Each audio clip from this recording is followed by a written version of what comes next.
From the unexplained to the mundane, come join us on a journey to the fringe.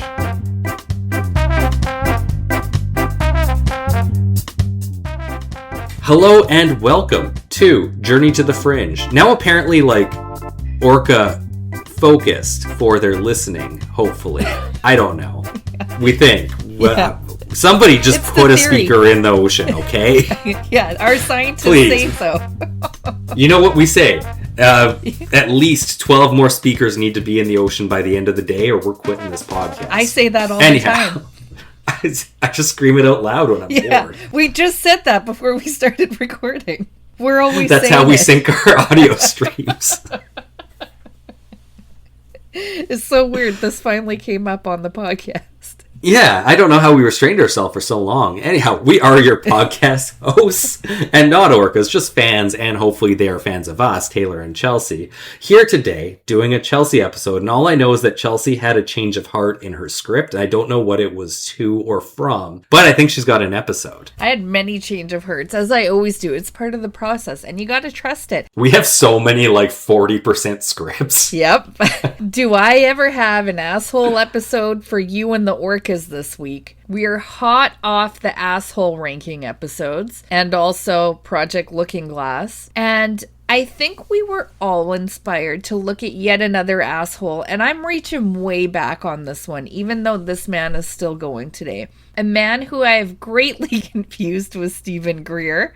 Today, I will be covering Stephen Quayle. Have you heard of this man, Taylor?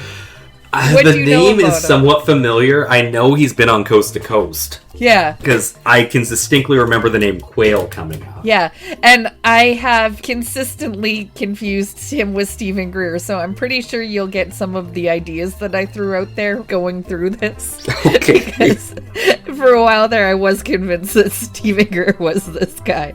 They're two totally different people, as I have come to learn. And somehow he has no Wikipedia page, so I couldn't really go to that for information, and I did find that a little strange, being how ingrained he is into this community. But here is what I was able to put together of his early life and background. He was born in the US in 1956, so it's fairly vague. He grew up fascinated by history, archaeology, biblical prophecy, and esoteric mystery. Oh no, he's not a Nephilim guy, is he? Oh, is he ever? Okay. He is the guy. He had an early career in engineering and business before pivoting into full-time fringe Why is research it and always writing. business people? I don't know. Maybe they know how to talk to people. And he was influenced by Cold War paranoia, religious prophecy, culture, and early prepper movements. And of course, what bio isn't complete without a Coast to Coast AM bio? So here we go.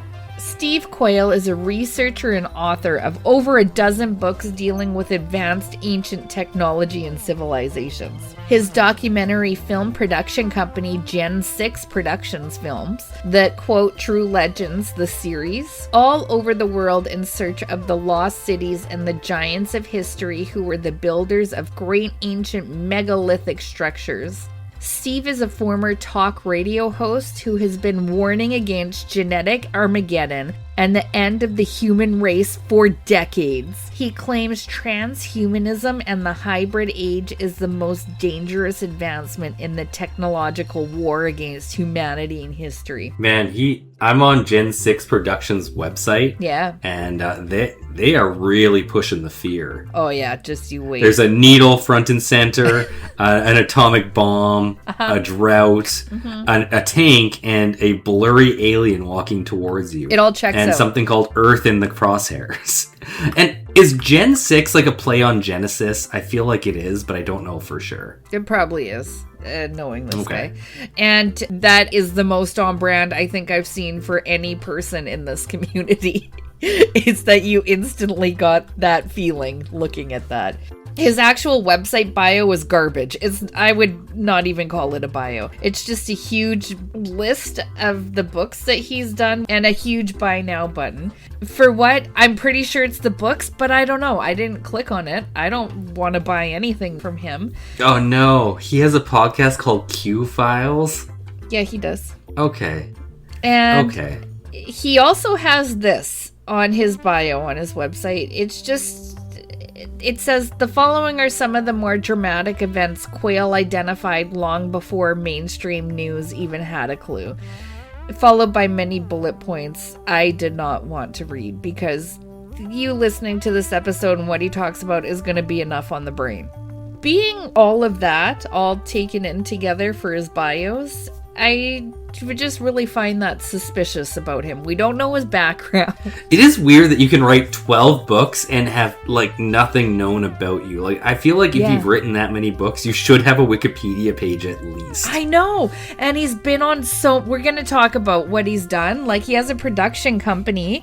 He's fairly ingrained into the community. He's a regular guest on most podcasts, including the guy that we brought up and we talked about on the last one, whoever it was. I can't remember his name. Yeah, I don't know his name either. He's crazy, though. I gathered as much. His co-host is an AI. Oh, yeah. I remember that being a part of it. And he was like, they check things with him sometimes. Oh, yeah, they do banter. Yeah. So, I don't know. I find it a little suspicious. He often works alongside other fringe researchers such as Timothy Alberino, L.A. Marzulli, and the late Tom Horn. Yes, L.A. Marzulli, the other Giants guy. Yeah, not that big of an asshole, we've learned. Comparatively. Oh, no, yeah, we definitely, not even that long ago. Go back and listen, it's fine. He has been on the Alex Jones show, and in an interview I listened to with him, he did say Alex Jones didn't want him back on the show. It's actually on that one that we were just talking about, that the guy. I can't. Knowledge Fight? What's his name? Yeah. No, sorry with that. I just closed it too. Whatever it's called. That's okay, I just played it. One sec. The Geisinger Unfiltered. That's it. Yeah, so that's where he shared that Alex Jones didn't want him back on his show. But you honestly never know with these guys what's true and what's not. No, they're all playing like what they think will get the most exactly for them. And Alex Jones isn't exactly known for telling the truth about things. I did listen to a few clips between Alex Jones and Steve Quayle, and they actually complement each other really not compliment, but they go together nicely. No, seeing his website, I see that, like, it makes a lot of sense that they would work well together. Yeah. Steve does seem to outdo Alex Jones on the fear-mongering, though, and he's a little bit more biblical than Alex Jones. It's pretty crazy to listen to them together because there's a lot of, I totally agree, that's what I've been saying sentiments type of things, and they'll each play off each other because they talk about the same shit. And Alex Jones also so kindly pointed out another difference in a clip I watched. Here's the difference. Steve has secret sources and Alex just goes off of what they admit to. And by that, I think it means that he just Googles shit. So I thought it'd just be fun to have a little listen here. I should say Alex Jones does have his secret sources. It's a lot of the times it's just the people that call into his show and spitball things off him. And then like a week later, it'll be a secret source told him that. Yep. And the hilarious thing is, it up. he cannot have actual secret sources because if he actually has somebody tell him something, he has to chase the clout of being associated with somebody who's a big deal. So he has to say who told him. We're just going to take a little Oh, good, Harp. We did a good episode on Harp. That's why I chose this one. Oh, it's a young little Alex. I know, it is young Alex. For the next 10 minutes, you've got the floor, other key areas, other things that listeners need to know about from all of your research as all of this appears to come to a head, as the enemy openly announces what their plans are for society, for all of us. I mean, when they come out and say, we wear black uniforms to intimidate you, as they announce that, I mean, I'm just going to show people on the document cam some of the news that I have here in front of me. Here's making sure Osama does not hijack bass boats. That's Associated Press there for everybody, just right out in the open. Here's another one. U.S. Air Force calls for mission to combat climate change. He still has that by camera. spraying the atmosphere. And just as we always said, by adding stuff to jet fuel. Town hall snoopers hijack terror. He's just laying anti-terror down powers to crack down on people's dogs. Yeah, he you has the can't- camera over top of the table and I he mean, just puts you cannot down make things he this printed kind of off. stuff up. Mennonite arrested for selling He's actually raw milk, put print highly screens of respected YouTube large videos on facility. that before. No one had ever gotten sick. They actually pasteurize it so they can feed you milk full of Oh, I like this cow part dung here. and blood and pus. And I've worked in dairies. Well, I've worked around them. I visited them. I've worked on ranches that had dairies, and then I've been made to work in them maybe a week or two out of 3 years I worked on ranches, but I know a little bit about them. The story really evolved it's there really in serious. 1 second. Mennonite arrested. Sheriff's candidate believes crime is terrorism. I mean, it just goes on and on. Steve, your take on that? Well, I think the everything is happening concurrently. You know, I think people fail when they look at the world in a linear way, first and foremost, because they don't see how it's all turned loose at once. For instance, the genetically modified food, Alex, the situation with the xenoestrogens in bottled water, men's sperm count being so low. I mean, literally all of the issues that genetically we were designed so wonderfully and so beautifully. The 139th Psalm tells us that God, his thoughts towards all of us who come to know him are more numerous than the sand of the sea. So God really has our best interests at heart. But the thing is that people don't recognize that right now, the vaccination, here's what I was told, the most pressing bit of information I can tell everyone is that the vaccination, look, all they have to do, Alex, is present 4 dead bodies, give it mass media hype and hysteria, and tell you that if you don't go, and by the way, they'll mutilate the bodies and say, look what this horrible disease has done, and if you don't take the vaccination, you'll be placed into a camp for your He's zooming in on safety, the for the safety of documents. those around you. From Well, they everyone have I said know- they'll use biological attacks, real or promulgated, as a pretext for control. They've built 36. By the way, I saw a YouTube comment last week. I was talking about 36 level 4 bioweapons labs and part of the program BioShield, which mainstream news, Baltimore Sun, and Alex others just seems have so much more on reported, top of his game than he Steve, does now. Oh, are yeah. basically fronts Well, for and, like, bioweapons development. everything he's talking And about then I had some now guy is, comment like, about, where's Alex's proof? I Trump don't have is to sit doing here it, Yeah. and he has to everything I defend say it. and show you a news article. Like, he's talking about how the other In side fact, wears in a week black or just two, to I'll make the say, other side feel hey, big intimidated, and you're like, huh, Massachusetts police I've seen those chief ICE said we want black protests. uniforms to instill fear and intimidate the population. There. Don't email me saying, where's the proof? Google Oh, it. listen I mean, to this today, part. This is my I'm favorite. showing people the article. Today, I'm showing a Mennonite arrested for selling raw milk. But the point is, we're not making any of this up, Steve. No, and the bottom line is, remember, those who always, say that on the air, like when I'm on Coast to Coast, I mean, these guys are government shills. They are actually paid to come on and say, where's the proof? Well, get off your lazy Easter and go Google it. That's what I tell them now. Absolutely. Well, I'm going to put on the document cam, the Associated Press. There we go. That's enough. I thought okay. I thought that would just be a nice little introduction to Steve Quayle. You can They listen did to go him. well together. I They know, they don't they? basically both would go. If you gave them both like the same like starting word, I feel like they both come up with like vaguely the same rant. I don't know that they get to the same place, but I feel like they played on, like they were like, and it's this. almost like they had a really good improv skit. Yeah, going. exactly. That's what it is. Exactly. So I thought that would be a nice little, we get a little Alex Jones, like young Alex Jones. We get to hear Steve Quayle talk. And then I just like where that ends there, where they're like, yeah, we don't have to prove shit. That is great. I know. No, because Anyhow. only the government would ask for proof. Exactly. Only the government would ask for proof. And if you don't know, go Google it, like they did. Anyhow, that's my introduction. Let's take a closer look at his works and what he's known for. So, Taylor already went and was investigating the Gen 6 website.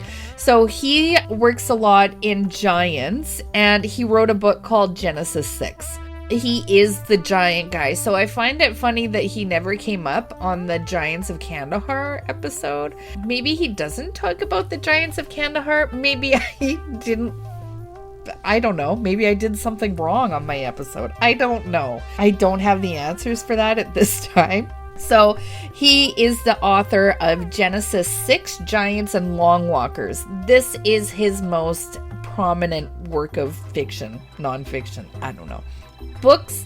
These are books claiming ancient civilizations were ruled by literal giants. This is his most famous research, which focuses on Isn't the it- biblical Nephilim. Yeah, doesn't he basically say like, look, David beat Goliath and Yes. Goliath was the king. Yep. So all the kings were giants up until David. Pretty much, yeah. He argues that ancient giants were historical realities and that their corrupted genetics are key to understanding both history and future global events. A lot of biblical tie-ins, David and Goliath, stuff like that. He talks about red-haired giants, and the giants are the children of the fallen angels who had kids with humans. There's a lot of stuff. He has a lot of terms for them. The Book I'm of not gonna Enoch's the get one they into always it. point back to. Yeah. Apparently, Quayle has talked about the Giant of Kandahar, specifically on November 7th, 2005 on Coast to Coast AM. Oh, interesting. And I don't think he Yeah. came up on the giant account. Maybe he did. I don't know. Yeah, I'd have maybe to we go thought it back was and Stephen listen. Greer. And we're like, Maybe. no, that's wrong. Yeah. Yeah, I very well could have done that.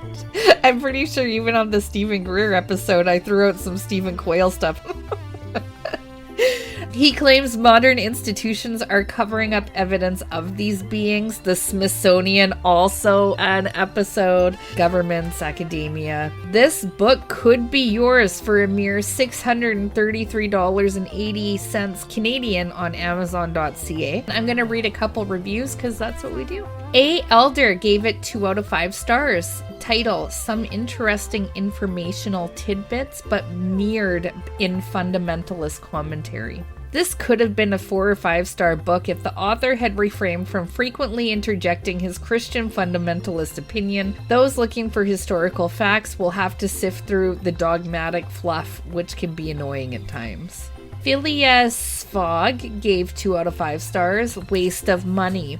Badly researched and written, full of mistakes and seriously lacking in evidence to support the author's conclusions. He also goes around with he has all these crazy giant pictures from somewhere that he likes to show at talks that he does, and I think you'll see them if you just Google Steve Quayle giants. There's a bunch of giant pictures that come up in relation to him. He's also published Breathe No Evil, a tactical guide focused on surviving biological and chemical terrorism, Empire Beneath the Ice, an exploration of theories regarding Nazi occultism and secret bases in Antarctica, True Legends documentary series, a series of films investigating forbidden history in places like Peru, Sardinia, and the American Southwest.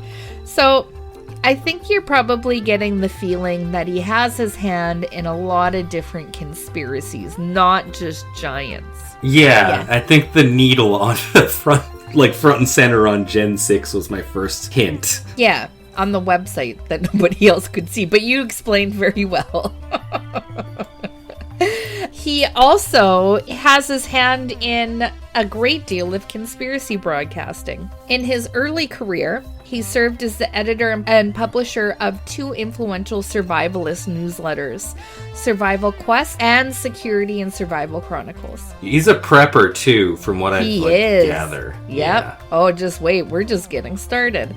He is a staple in alternative talk radio. He hosts his own program, The Q Files, like Taylor has already investigated, and has been a frequent long-term guest on Coast to Coast AM, The Jim Baker Show, and The Alex Jones Show. You've probably heard him on Coast to Coast AM. I for sure heard him on Coast to Coast. And the voice sounds so familiar, right? And it's Yeah. just one of those people that actually just fades into the background for me because he's so generic about what he talks about. He grabs onto all these conspiracies, and it could be anyone because people usually have a niche. He talks about all of it, but again, he could be anyone just because it's just those topics that all conspiracy theorists do. Yeah, even in the title of the Alex Jones thing, they were talking about HARP. Chemtrails and HARP. Yeah, so pretty much he can comment on anything. He's a longtime radio host on Survive to Thrive, and he presents himself as a whistleblower on government conspiracies, ancient technologies, end times prophecy, hidden civilizations. I'm not sure how he's presenting himself as a whistleblower on all of these topics, but he has a guy who told him all of this stuff, like all of them do. Now, moving on to Gen 6 Productions, where Taylor was as well. Taylor's done very good research so far. Gen 6 is a media company that he heads, producing documentaries on giants, fallen angels, forbidden archaeology, as well as hosts conferences such as the True Legends series. A lot of talk about Göbekli Tepe, ancient Egypt, all of those very popular ancient civilization topics. And his film includes True Legends, Holocaust of Giants, and the Lies of Men and Gods, focused on archaeological mysteries and biblical prophecy. Did you find anything else interesting? Well, I clicked on stevequayle.com at the bottom. That is a busy website. Oh, yeah. It's a stereotypical UFO website, definitely. I feel like he added much more ads than I've ever seen on one of these pages. Really? You think he does? There I were think a lot he on did. there. Yeah. And it's hard to tell which ones are ads and which ones aren't, because a lot of them are gold-oriented, and I feel like he also talks probably a lot about gold. Oh, you know it. That's one of the conspiracy things. Yeah. Continuing on with the theme, he's a prominent voice in the survivalist prepper community since before Y2K, but oh boy, is he ever still going. There's a million ways in which the world is going to end immediately, according to Quayle. And I'm sure he was talking about Y2K ending the world at that time. And he's still going. He still goes. It's just the world is now ending the next tomorrow. The important thing is, with this community, because you're trying to sell things that are for the end of the world, is the end of the world has to be coming, like, immediately. It's always immediate with him, is the thing. And it's more immediate than most people feel comfortable doing. He promotes prepping for societal collapse, economic disaster, and spiritual warfare, and as well as focusing on biological, chemical, and nuclear threats. So it's all very nice things to be talking about, listening to, being around, something like that. It's quite heavy. He does say that he is one of the original preppers that had the platform for a bigger audience. Now, I unfortunately spent one entire day listening to this man. I've listened to him on and off in preparation for this, but I did, on a day off, put on Stephen Quayle for the day. Holy shit, I've had enough of Stephen Quayle. I just have to share some of my observations that I had for that day with you. First and foremost, holy shit, this man can talk. There's a reason he is a staple on all of these talk shows. He'll get asked a question, and not only will he not answer the question, There's just not enough time to actually get back to it. He will jump from topic to topic to topic of just headline conspiracies in one single breath. It's absolutely breathtaking. He has a skill. It's a verbal diarrhea skill, and it just keeps going and going. It's just like, he says that one thing that relates to another thing, and then it's another thing, and then it's another thing. And then by that, you've totally lost the plot. I made notes on the topics visited in a single random 15-minute interview. The interview wasn't 15 minutes. This was one single interview. 15 minutes of talking.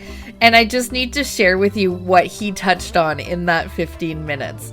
William Cooper, vaccinations, Majestic 12 and magic clearance within the government, Hyperborea, Camelot and the Last Continents, Alien in Las Vegas, Alien in Miami, Men in Black, Three-Eye Atlas, UFOs entering volcanoes, stock market crash, and the AI bubble ending the world as we know it. He's a proud Trump supporter, and lots of Bible quotes thrown in there. 15 minutes. That's... yeah, and... I mean, it doesn't sound like it should go for 15 minutes from that. Like, it shouldn't... You shouldn't be able to naturally go between that many things. It was insane. Or those things in particular. It's crazy. There was not one interview where he didn't talk like that, but that's someone who's skilled in talking, right? They kind of take you from topic to topic, and then they come back around to it, and you're like, oh yeah, that's how you draw people in. Yeah, they're salespeople. They know how to avoid topics they don't want to talk about, and they know how to bring it back to what they're trying to sell, which is why it's weirdly talking about the economic downturn in AI, I bet, because again, he's got a gold guy. I shouldn't say again. He's got a gold guy that he gets a cut from for selling gold. Oh, absolutely. Everything that's on that website, too. And everything that he's selling. He has a book. He has, all these podcasts and everything that he appears on. So it's just insane when you're listening to him talk. I didn't enjoy listening to him talk, but I will say he has a skill as far as bringing people in and having a knack for talking, I guess. You know those people that just have a skill at talking. Oh, yeah. It's kind of like we hate David Wilcock. And he's actually really bad at talking, too. He is really good but at talking. I'll listen to him, no matter what he's talking about, because I think that's he's so for bad different at it. reasons. I just have to add at this point, and I think you're going to really enjoy this, that I have finally listened to somebody on a podcast that has about the same, if not worse, pronunciation than we have on this podcast, which is Steve Quayle, and I fucking love that so much. But just the way he talks is so funny because he just steamrolls through it. Because he so confidently fucks it up, but then he goes back and he'll say NASA, N-A-S-A. He started spelling it after that, N-A-S-A. He's saying it wrong, and then he talks about how one of his friends says that you don't say it NASA, you say it NASA, and he doesn't know that there's so many ways you could pronounce it, and he just talks and talks and talks about how he's pronouncing it wrong. That part was actually so funny to me, but he just kept fucking upwards, left and right. He was saying things in different languages and he was just butchering it, but he just steamrolls through it with confidence. And he also kept referring to L.A. Marzulli as Len Marzulli. I had no idea his first name was Len. That's beautiful. I don't know that it is, to be honest with you. I honestly think he was getting it wrong, but I don't know. I can't talk on that. I just wanted to share that kind of experience with you of listening to him. He's on so many Coast to Coast. I can definitely see why they have him repeatedly back as a guest on Coast to Coast AM. Well, and George has 3 hours, 5 days a week to fill. Yeah. If he can... I wonder if we could get on this. Get somebody who just, fill an hour of it and he doesn't have to do anything. Oh, very little work. He'll do it. Yeah. Incredible. Someone like this thrives. I was just taken aback at how he doesn't stumble on anything and how, he fucks up the words, but does he have a list? He knows his stuff. It's crazy the way he just goes off, and it's not tangents. It's just this topic. It's all different stuff altogether. He does talk about different themes other than giants. It's probably everything conspiracy themed. He has a heavy reliance on biblical literalism, especially Genesis 6, but also in literally every single thing he talks about.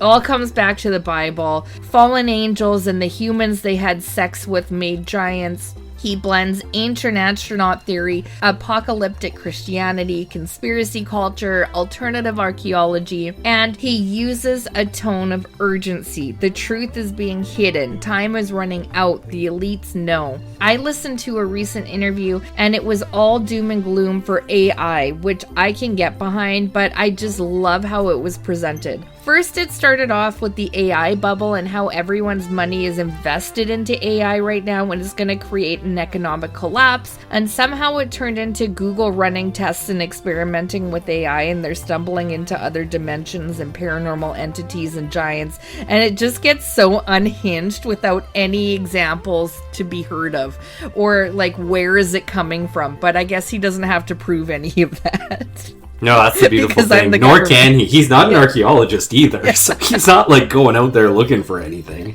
It just got so crazy. How did it turn into that? Transhumanism and genetic engineering. A significant portion of his modern work warns against the dangers of AI, robotics, and CRISPR technology, which he views as a resurgence of the fallen angel interference mentioned to the Bible. On that topic, another interview that I was listening to today, he's talking about DNA and cloning. They have copies of Hitler, Genghis Khan, Attila the Hun. DNA they aren't afraid to use and to reanimate. Advanced ancient civilizations. He posits that ancient ruins, megaliths, were built by these giants and that modern science is actively suppressing evidence of their existence. He did talk about the Bosnian pyramids in one of the podcasts I listened to. geopolitics and weather warfare. He frequently discusses black ops projects, claiming that certain natural disasters are actually the result of man-made weather modification or secret technology. Oh man, Chelsea, you just made me realize that we should have probably included that Bosnian pyramid guy as an asshole. Oh no. I forgot about him entirely. Put him on the list for next year. Yeah. He talked about Hollow Earth. He talked about Admiral Byrd. He talks about I don't think anything under the conspiracy umbrella that he wouldn't touch. And this list probably doesn't include it all. Talks about Gilgamesh was a giant that was found in Iraq. That's another episode probably, but it comes Is that from not the Steve Kandahar Williams. giant by chance? I don't think so. I really don't think it is. Maybe it was. I don't know. Hard to say. We can't figure it out now. It's too late. It's already in the episode. I think you can tell from all of this that the narrative style of Stephen Quayle is dramatic, prophetic, absolutist. He presents speculation as revelation and often uses anecdotal or unverifiable sources. As he said, get off your keister and Google it. Or else you're the government. He is very, and this is probably the term that you heard me use with Stephen Greer, because I was confusing him with Stephen Greer, that he's a fearmonger. And I always used to say that about To be fair, Stephen Greer is also a fearmonger. Not as bad as Stephen Quayle. Stephen Quayle is literally in every sentence, we are going to die like tomorrow. By gold. Yeah, exactly. And it is very dramatic. I could see it being alarming for some people to listen to, just for how much fear mongering he puts into this stuff for people, probably to have that reaction to go and buy his gold or his prepper stuff of whatever he's selling. And I'd be interested to actually look at how much he makes off that. I didn't actually look to see if I could find that. He's helped popularize the modern giants subgenre in fringe media, probably even more than L.A. Marzulli. I think giants are his major claim to fame. Not that he doesn't talk about everything. And he's influenced prepper culture in alternative Christian prophecy circles. As with any asshole, he has a whole lack of evidence. His claims about giants, suppressed archaeology, and ancient tech lack verifiable sources. Critics argue he relies on circular citations and unverifiable anecdotes. He is accused of exaggerating threats of economic collapse, global conspiracies. I mean, that's all part of the game, to sell books, DVDs, and survival gear. Critics note his messaging often uses fear to drive engagement and purchases. It's a huge theme in every single interview. It's just a part of his shtick. He's a fearmonger. One of his interviews from back in 2015, he literally said, "Today is Sunday, tomorrow, Monday is a holiday, and the entire banking system is going to collapse tomorrow.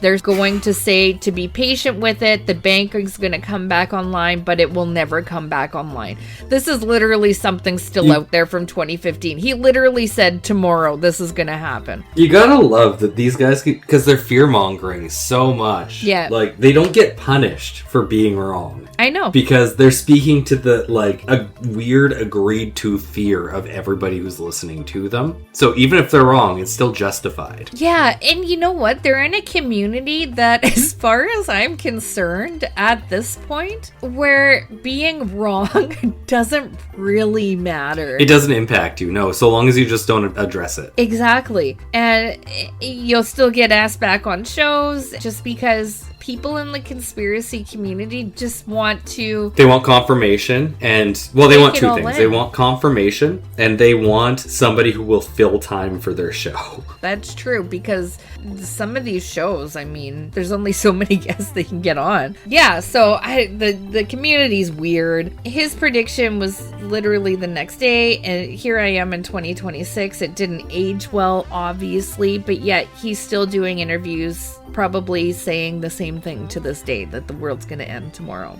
His documentaries and books present speculation as fact, making it difficult for his audiences to distinguish entertainment from evidence, which is basically most things in this community again.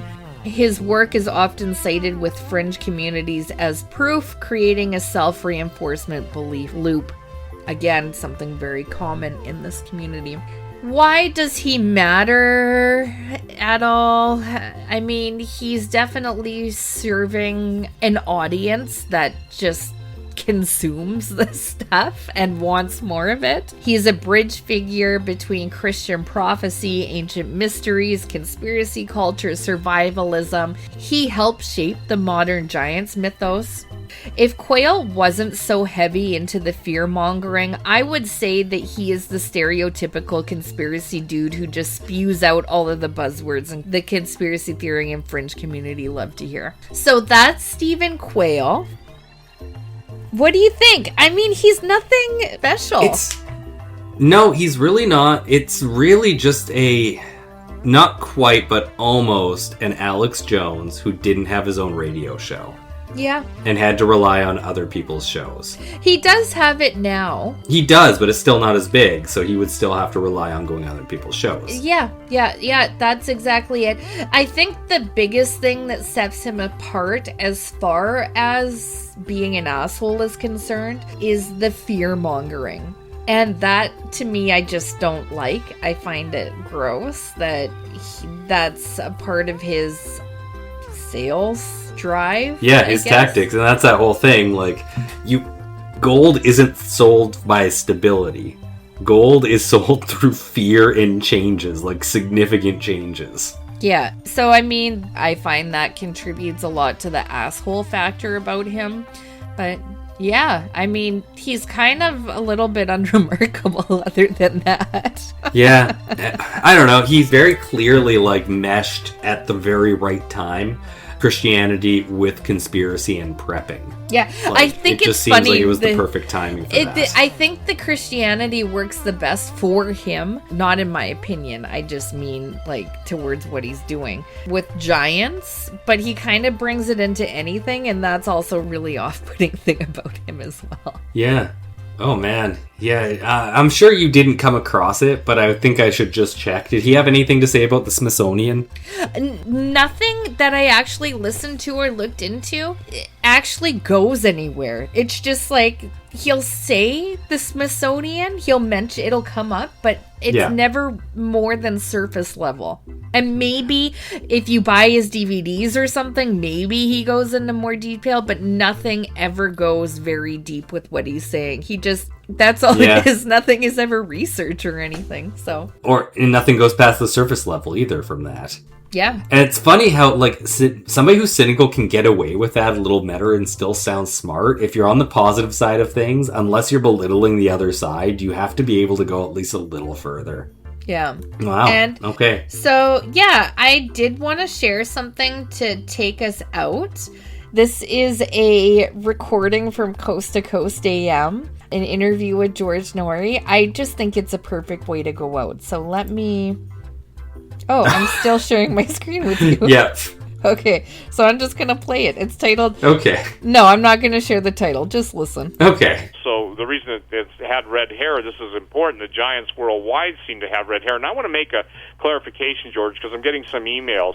It's not the Giants that had sex with Earth women producing Giants. It was the fallen angels who could, if you will, shapeshift. The Giants were the offspring, right? The Giants were the offspring. So people are saying, well, they'd split the women open. Well, that's what happened when many of the women gave birth to the Giants. They died in childbirth. And the thing that's important is it's the fallen angels who can change their size. And I'm not just talking about the reproductive size. I'm talking about their literal physical size because they seduced the women. And obviously most women aren't going to run up to a giant that's going to split them open if they have all a right, late Steve, night. let's pass on that stuff. You right? got it? Okay. A little bit too graphic for us. Joe in Monterey, California. Go ahead, Joe. Great pushback, George. Yeah. You always know what to do. He always knows what to do. Anyhow, that's my Stephen Quayle episode. Awesome. And with that, I have been Taylor, here with Chelsea. We are Journey to the Fringe. Thank you all for listening. We'll see you next week. Bye. Thank you for listening to Journey to the Fringe. If you have liked what you have listened to, please like, share, subscribe, or follow, depending on what venue you are listening to us through. Also, please, if possible, leave a 5-star review, as that really helps us in the algorithms. Should you wish to interact with us, please check us out on your social media of choice. I bet you we are there. And if you really want to communicate with us and give us ideas for new episodes, or tell us that we're wrong and terrible, either way, please send us an email at journeytothefringe@gmail.com. For now, I'll see you in the next episode.